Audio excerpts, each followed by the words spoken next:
Hi, everyone, and welcome to Transition Awareness Breathing Podcast. Thank you for joining me today, and I have a surprise for you guys. We have a guest.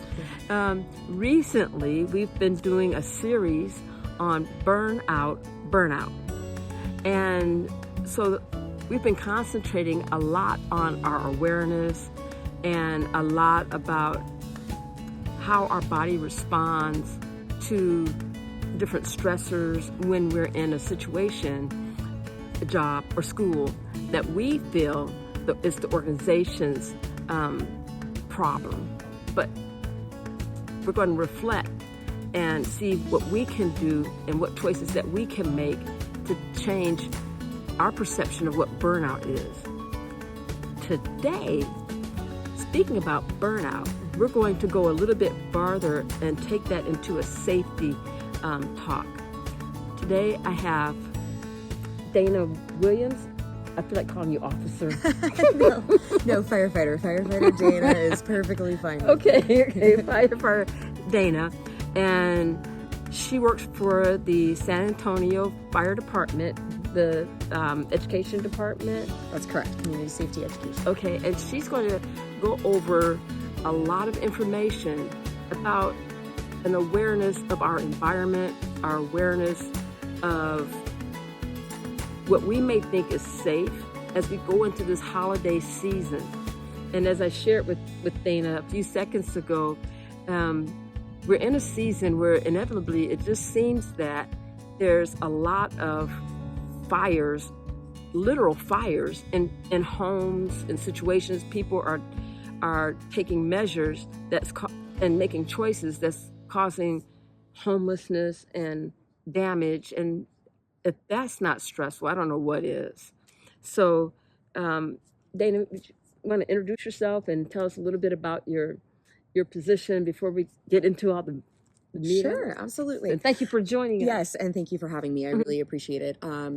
Obviously, fire education is very important, and we need to get it out to as many people as possible.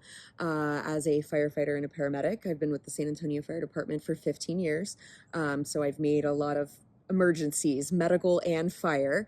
And what we talked about earlier about the holiday season, the number one day for kitchen fires is Thanksgiving, which is happening next week, right? Wow. Cooking fire is huge. So I'm ready to share some tips and some suggestions and things that we see on our end all the time, so that we can help people be more safe. I was in HEB earlier, and I saw those big gallons of peanut oil. Oh, yes. Yeah, we do. The turkey fryers. Those cause a lot of problems. Yeah, actually, the San Antonio Fire Department, and honestly, a lot of different fire departments all over the United States make videos every year that show what happens if you improperly use a turkey fire. So using too much oil or using a frozen turkey will immediately create a fire with one of those. So we want you to be educated about that. Look up the videos, look up the information, be safe with the turkey frying. And then obviously, cooking in the kitchen, lots of different safety information we can give about that. So the kitchen is a lot of times it's a social place. It is. Yeah. And one of our biggest tips is that children should never play in the kitchen. When somebody is cooking, we should never have children playing in the kitchen, running, screaming, throwing things, any of that sort of stuff, because we know for a fact that is a risk factor when it comes to knocking over hot pots and pans, or accidentally knocking over an adult who is cooking, or any of those things. So yes, we definitely don't want any children playing in the kitchen. And the less people in the kitchen, the better. I know it drives me crazy. Man, my husband's in the kitchen while I'm trying to cook. But either way, the less people we can have cooking in the kitchen, the better, because the less traffic and the less likely there is to be an accident. And I have another question, but I'm putting it on a sticky. Okay. What brought you to do this your occupation of firefighting and education? Oh man, okay, so first of all, I have to credit my mom. Mm. My mom was the first woman on the Austin Police Department in Austin, Oh. Texas. Her and two other women that got hired. And she really taught me to be a strong, independent woman. She gave me all of those skills, told me if I was going to do a job that was dominated by men, that I needed to do it just as good, if not better. And so I've always been around public service. My dad was also a police officer, raised in that environment, and I always knew I wanted to help people. And if anybody remembers from my generation and a little bit back, Rescue 911 was a TV show with William Shatner. He was, you know, the narrator and everything. And I loved the paramedic medical aspect of first responding. And so I knew in middle school that I was going to be a paramedic. I graduated from high school, went straight to paramedic school, became a paramedic. And then as the years went on, I thought, you know, I want to do something that's a little bit more challenging. And what is there something that's physically challenging that I can do? And firefighting was kind of the next natural path that I took. And here I am. Wow. Amazing. Amazing. Wow. Well, that explains why you're so comfortable and inviting as you're speaking here, and your experience. Well, I appreciate that. And your experience coming from a, I was going to say, like a police officer force household. Yes. As my children are coming from a military household. Right. Yeah. Yeah. And so I understand the dynamic. Correct. Yeah. It is a lifestyle. It's a lifestyle. It is a lifestyle. Because, right, you know, when you work shift work, it is a different type of family unit. It is. Absolutely. You're right. Yeah. So one question is, and I think we're touching on it. What's the most common fire hazards that you have seen, not only during the holiday period, because we talked about the children and in the, you know, the media kind of plays into that scenario where everybody's in the kitchen, they have, you know, sitting around with a glass of wine, watching a person cook.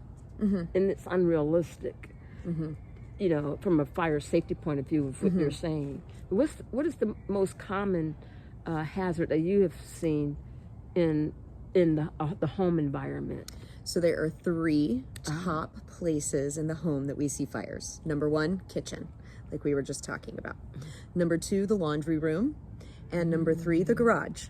So I'll explain those a little bit more. Okay. The kitchen, obviously for cooking reasons, we get distracted. We will leave pots and pans on the stove without paying attention. Sometimes we'll leave things in the oven because we forget or we walk away. So the oven isn't that big of a deal, to be completely honest, compared to the stovetop. And the reason being is if you have a fire in the oven, you can leave the door closed and it'll snuff itself out because it uses all the oxygen up. Now, obviously you want to turn the heat source off. So you turn the oven off, turn the stove off. But the biggest problem is the stovetop, because then that's an open flame that has unlimited access to oxygen. And a lot of times that's distracted cooking, where we leave it for too long or we're not paying attention. Grease fires are very dangerous. We don't ever want to throw water or flour or anything like that on the grease, because it just spreads the grease that's on fire. So our recommendation is to turn the stovetop off and use the pot or pan lid and put it down on top of it to snuff it out. Fire blankets are another option that you can use. And there are some fire extinguishers that are rated for grease fires, but they're very specific and you have to buy those specific ones. The laundry room, big deal because of the laundry lint catcher. The lint trap definitely catches all the lint and can catch on fire, but then also the tubes that carry the lint out, that will also catch on fire as well. So we do recommend always cleaning your lint trap every single time you use your dryer, and once a year having those tubes blown out so that the lint gets taken out of the trap. Also the garage, because we store our chemicals in the garage. We have our gasoline in the garage. We have all sorts of dangerous chemicals that get stored there, including some heat sources like our water heaters. Hmm. So we have to make sure that we're storing chemicals correctly, which means away from a heat source, away from an open flame. We want to have correct containers. If we're using oil, we want to make sure that those oils are put in a like a coffee can, a metal tin with a lid on it, so Hmm. that they can't, if they do catch fire, then it's got an oxygen restriction on it. Those types of things. So yeah, because of those different areas, we recommend also 2 fire extinguishers in the home, one near the kitchen and laundry room, and one for in the garage. How do you not panic? Not panicking. Yes, So, but you're cooking, or you're cooking, but you smell smoke coming from the laundry room, mhm, and for whatever reason you kind of brush it off, but now there's a flame. mhm, For you and I, we've been through training in not correct. panicking. Mhm. For the everyday family, how do they not panic? So, muscle memory Mm. is really important. So, our biggest recommendation for that is to practice. So, you want to practice fire escape drills. You want to practice what you would do with your fire extinguisher if you have to use it. You want to go over different scenarios with the family, talk about it, say, hey, what would you do if this happened? It's very important to be prepared and to have all the things there that you need. So the fire extinguishers, the fire blankets, a fire escape plan where you and your family, some families will even draw a map of their homes and show the exits that they can use, and everybody practices it. So again, preparing, being educated and knowing what you need to do, and using that muscle memory when that emergency does happen, because we want you to know what you need to do. Well, here's a scenario. Okay. It's really cold outside, and Uh-huh. so my heat has been turned off, Oh no, yes. and so I'm going to bring in my cooking element from outside and bring in the house to warm up the house. Is that a good idea? Never a good idea to use barbecue pits. Never a good idea to use your stove. We unfortunately see that a lot where people will turn on the oven. I'm sorry, not the stove, the oven. People will Mm. turn on the oven and open the door to the oven so that the heat can come into the home. We do not recommend any of that. If you need a separate heating source, we recommend an electric portable space heater. And there's still some safety things that need to go along with that. That would be keeping it 3 to 5 feet away from anything that can catch on fire. That includes blankets, curtains, carpet, things like that. We want it on a stable surface.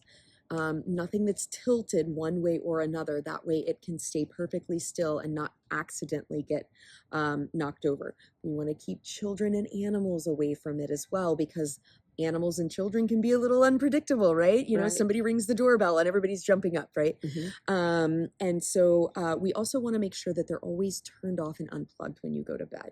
So another option for heating elements during nighttime would be a heated blanket. A heated blanket is nice, safer to use than using a space heater that you leave on all the time. We also don't recommend any type of open flame. So no open flame candles, no open flame barbecue pit like we were talking about. Those types of things should not be inside the house. Well, on television, just the media is such an influence Very true. in our environment. And, You're right. they have these um, these fire, at the fireplace, and it's all warm. Oh, you can and, absolutely use and the fireplace. cozy. Yes. Okay, so tell us So about some the safety fireplace, things we yes. should use about the fireplace. The reason I didn't really mention that a minute ago is because a lot of people don't have fireplaces in Texas, but but we do. I have one, but mine is a gas fireplace, right? So some people have gas fireplaces, some people have wood burning fireplaces. One of the most important things to do is always make sure you're burning the appropriate materials. So it should be a wood log or a burning wood log that you can purchase from a store. You also have to make sure that your flue is always open. So the flue on the inside of the chimney absolutely has to be completely open so that all of that toxic smoke from the burning material is going to go up and out. We don't want that coming into the home because it will absolutely hurt you. Smoke is very dangerous for you to inhale. So we want that flue opened. Also, if you're going to be using your fireplace, the chimney and the flue have to be cleaned every year. So there are chimney sweeper services that can come out and clean that for you. If it gets gunky, if there's a bird nest in there, if there's anything in there that can catch on fire, it will. So we want to make sure that that area is cleaned as well. Using a screen on your fireplace is really important too, because it keeps all of the little embers from coming out and getting on the carpet or the floor or burning someone. We don't want anybody to fall into the fireplace. So keeping that screen on there is really important as well. And some holiday traditions, we're moving from topic to topic. So I hope you guys are okay with that. In our family, we light Hanukkah candles. Some people, I don't know if they do this or not, have the trees and with candles on it. That's yes. Probably.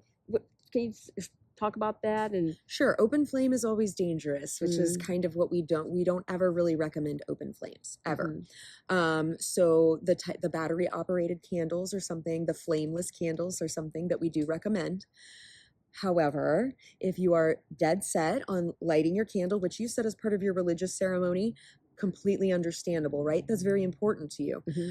We want to make sure that if you are lighting that open flame, that it is far away from anything that is flammable. Again, no curtains, no carpet.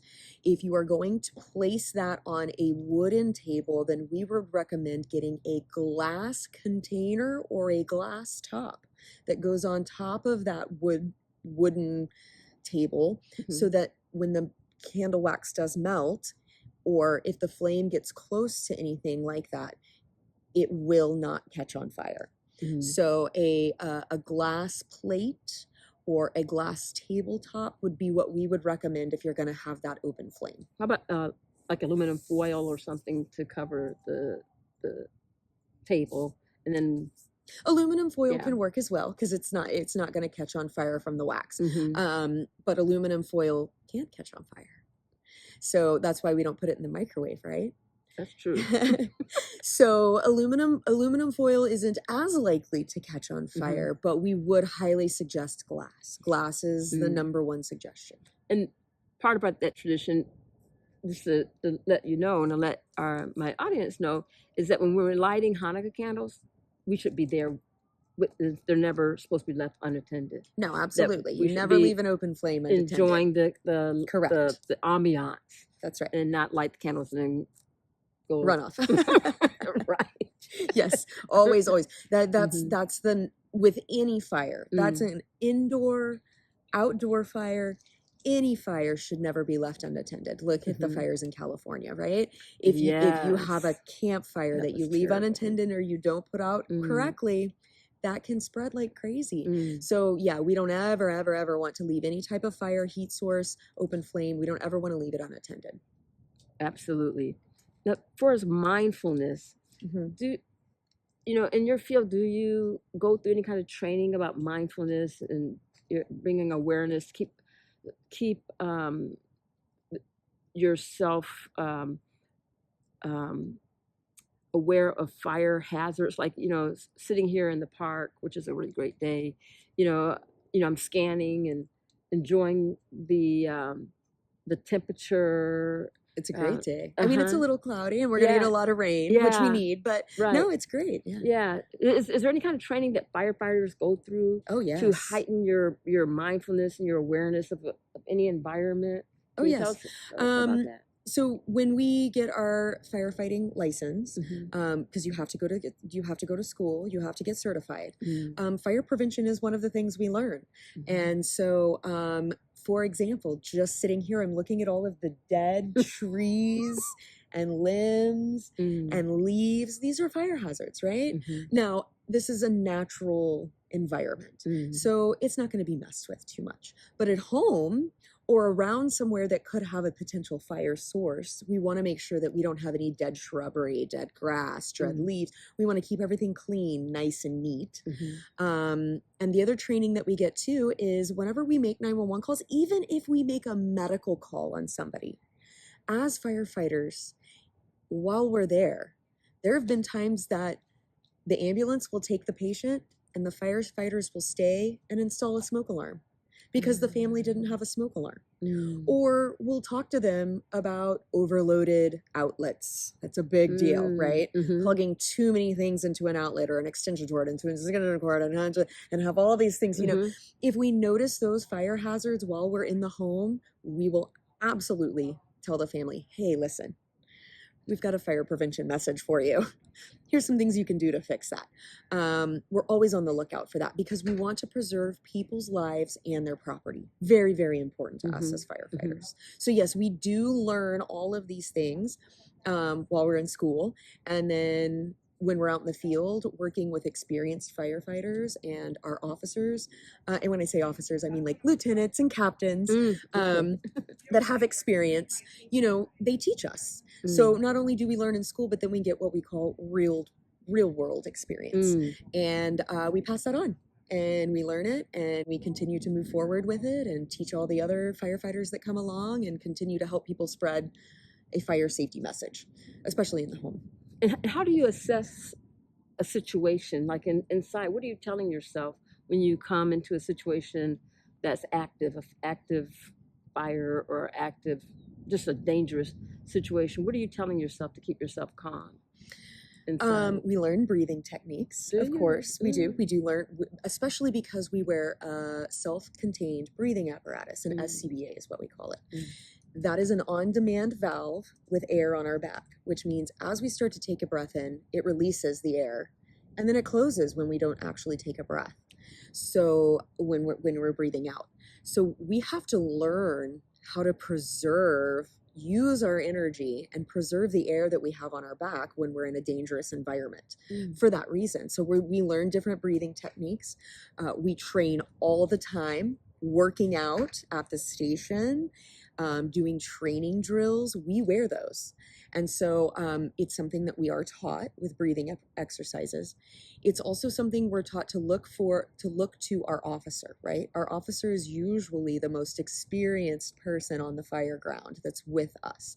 And we look to them for instruction and guidance. And they give us an idea of, this is what we're going to do. So a lot of times on the way to the fire, they'll be reading the notes that dispatch is giving us. And the officer is thinking about his plan. He's thinking about his plan and he's talking to us. Hey, I'm reading that there's somebody trapped in the front bedroom. When we get there, I need you to grab the ladder. I need you to grab some tools. And we have a job to do. And we work as a team. So we prepare on the way. And then we get there, we adjust as things happen, right? Every situation is fluid. Things change. Being flexible. Being flexible, very important. But also too, remembering your training, looking to your officers, using your breathing techniques, and staying in shape and eating healthy. All of those things are really important to keeping calm on the fire ground. Oh, wow, that sounds like a mindfulness class.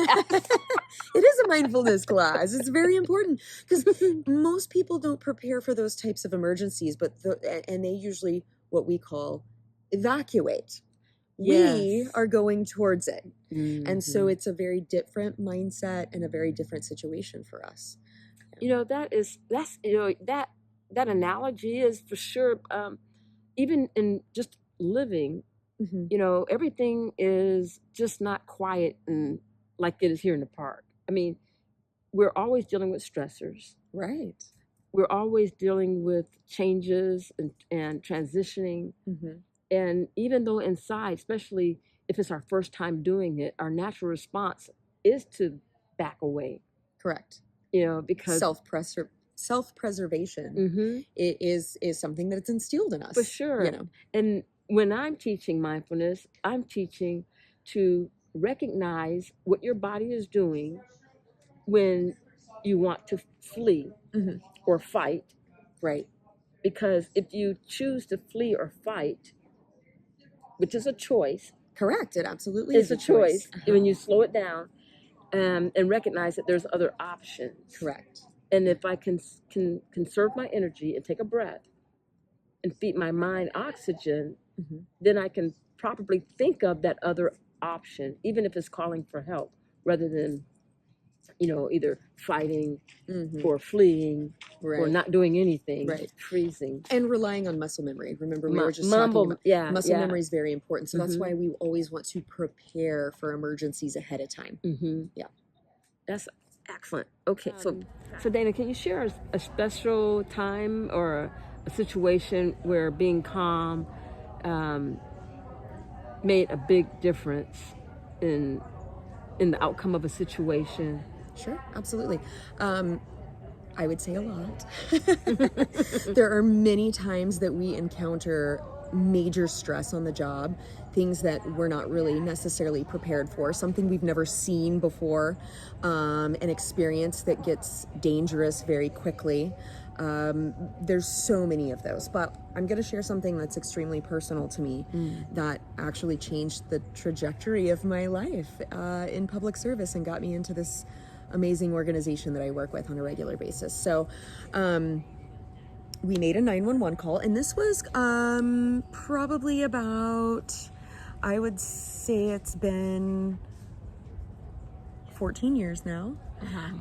We made a 911 call for a medical emergency. So it was the fire truck and the ambulance. So there were 6 of us there, and the fire truck got there first, and I was on the fire truck. And we get inside, and I recognize that this person is having a very dangerous medical emergency. But at the same time, I also see that they're wearing these very special garments and these very special tight clothing. And I look over to the family member and I said, what is she wearing?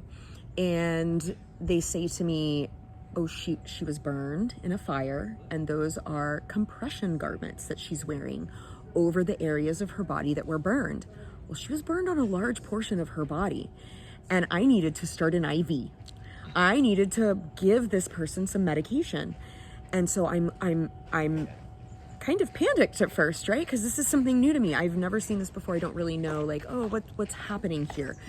So I'm looking all over and I'm trying to figure out, can I move this garment? Can I, if I take this off of her, will it damage her area that she has been burned? Is it safe? Is it not safe? Saving her life is more important right now, right? But after looking her over fairly quickly, I found a spot in her foot where I could start an IV.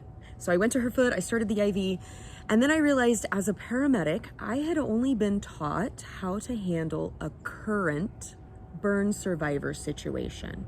As in, I got burned really badly and I'm calling 911 and I need help.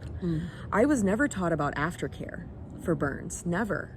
So I didn't know what these compression garments were. I didn't know what any of the things were. Before we move on in that story, we gave her life-saving medication, and she is alive today. And I actually got to see her a year ago, and I got to tell her my experience.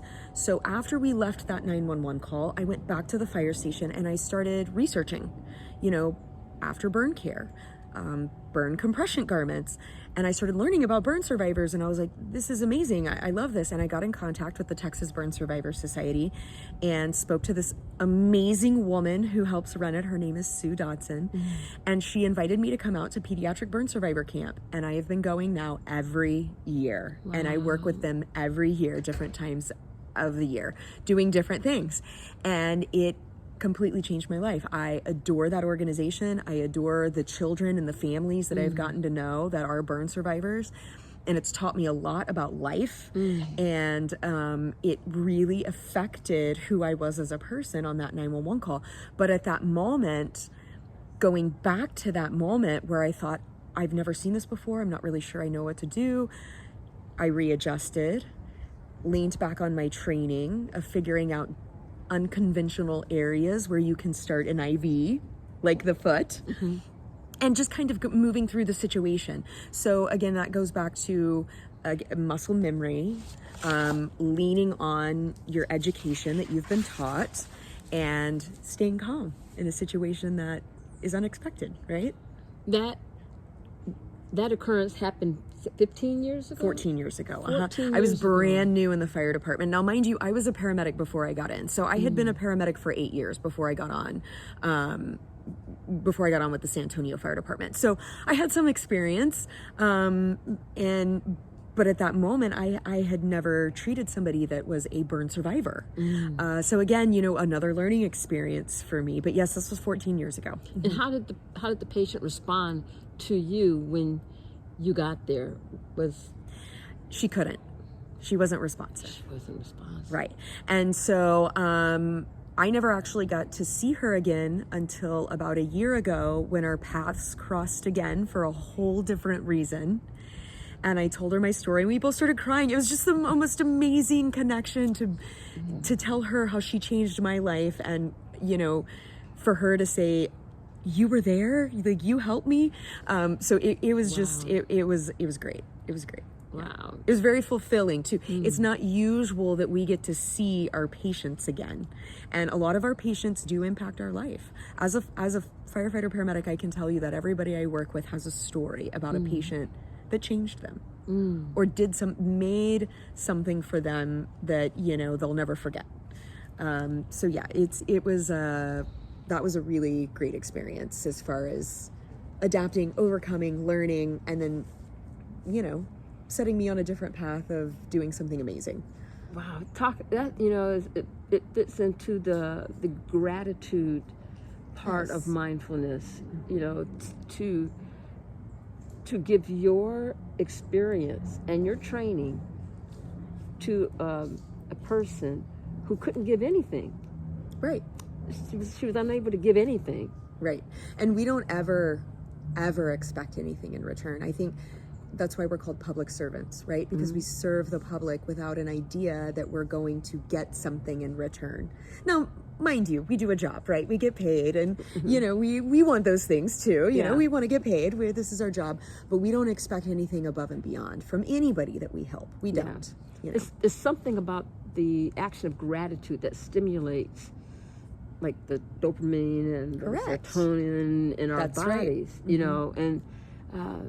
And for this time of season, sometimes it's a sad time for some people. It is, unfortunately. And it's hard to say, is there to do an awareness assessment of ourselves, and are you able to give something, a smile, right?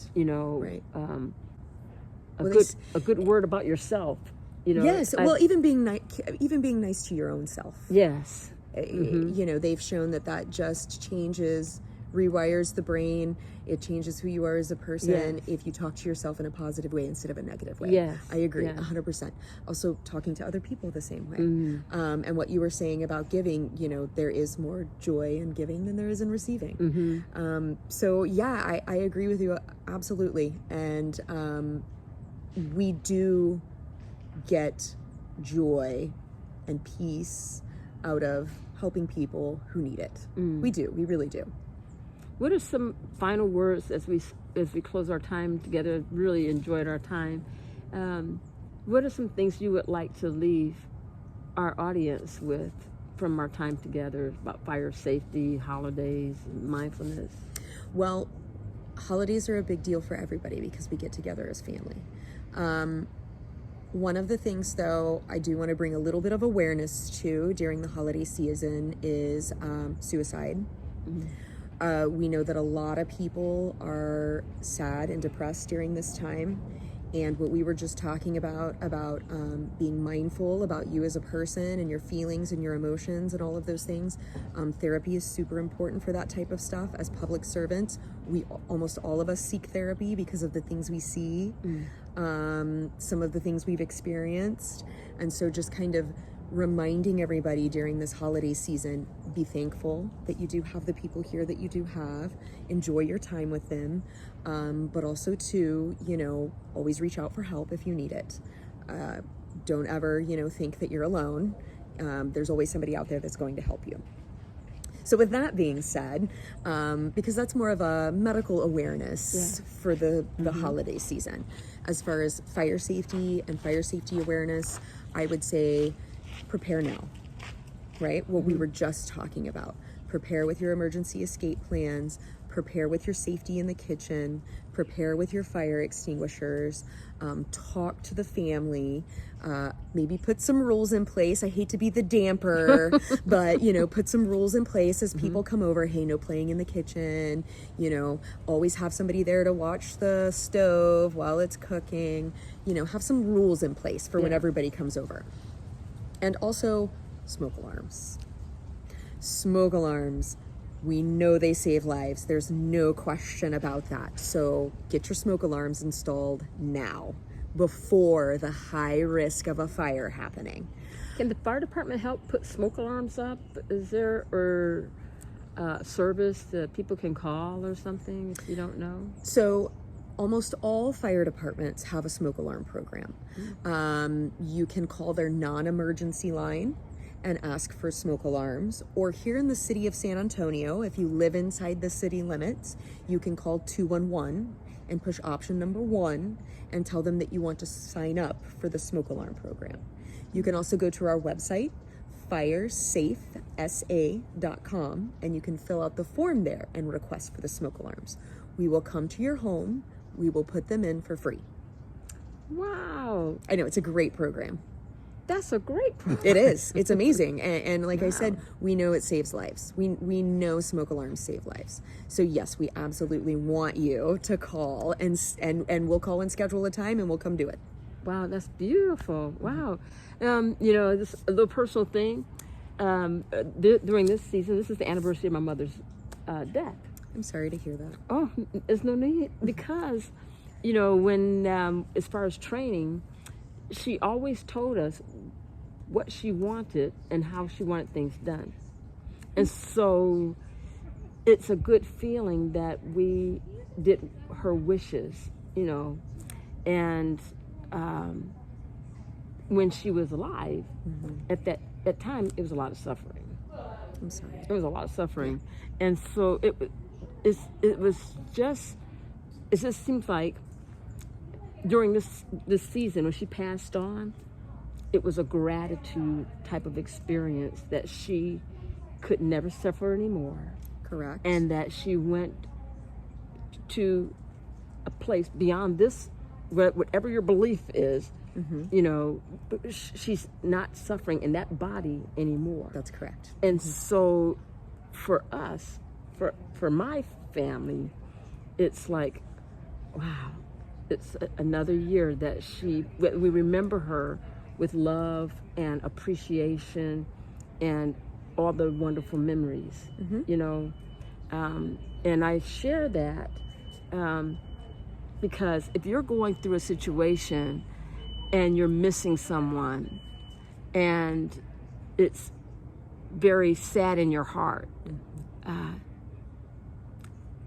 may I also invite you to bring in memories of the times that you enjoyed, and those are gifts that you can have for many, many years.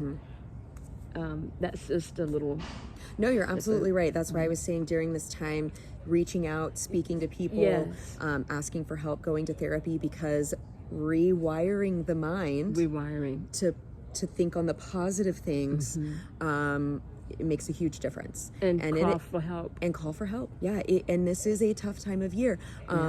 You and your family have accepted this. You now think about all the joyful, wonderful times that you had with your mom, and that's amazing. That's great. Like, those memories, no one can take those memories from you. Right. So yes, I agree. Always reach out if there's something that's... The hotline for suicide, if someone needs help, is 911, or is there another number? So 911 is more for a crisis. And we actually have a core team that my husband's working on today.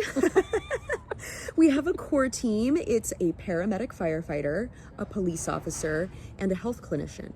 And if you call 911 because you are having an immediate crisis, they will come out and they will work with you and find you what resource you need. A lot of times they'll take you to the hospital, to the ER if you need an emergency detention, or sometimes they'll suggest taking you to places like Laurel Ridge where they help you with your mental health, and it's not an emergency, those types of things. But we have those teams here in San Antonio specifically for mental health, and it's amazing. It's a great program. So if it is an immediate crisis, 911 can. However, there is a suicide hotline. Okay, so it's a national number. Correct. Everywhere. Okay, that's important. Yes, very important. So, okay. Yeah. Well, thank you so much. You're welcome. Dana, it's been a wonderful experience. Thank you for taking time out of your busy day. And I love this. This is great. So great. Sharing information and communicating is super important, right?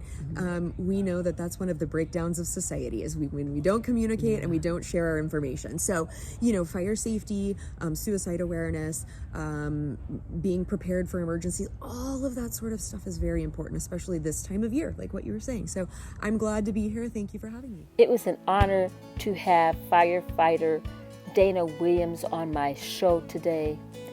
Thank you so much to the San Antonio Fire Department for freeing up firefighter Dana's schedule to come on out today and share some very important and life-saving information. Thank you to all my podcast listeners, and I hope that you have a safe and wonderful holiday, and I'll talk to you again next time. Have a great day.